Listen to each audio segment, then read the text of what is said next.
Ja. Aha. Ja.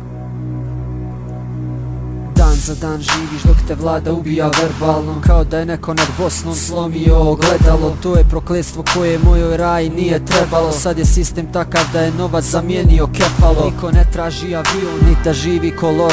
Želim malo sreće koja će prikriti ovu bol, a ova bol je ono što svakodnevno očima gledam.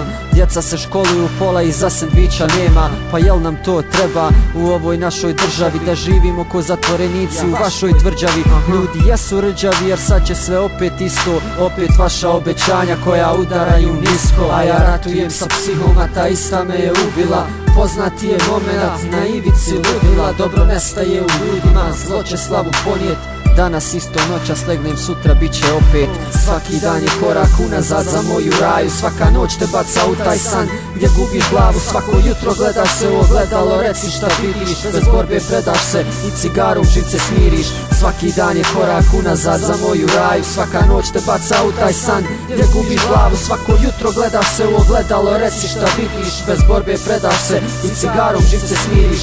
Svaki dan je korak unazad za moju raju. Svaka noć te baca u taj san gdje gubiš glavu. Svako jutro gledaš se u ogledalo, reci šta vidiš. Bez borbe predaš se i cigarom živce smiriš. I svaki dan je korak unazad za moju raju. Svaka noć te baca u taj san gdje gubiš glavu. Svako jutro gledaš se u ogledalo, reci šta vidiš. Bez borbe predaš se i cigarom živce smiriš.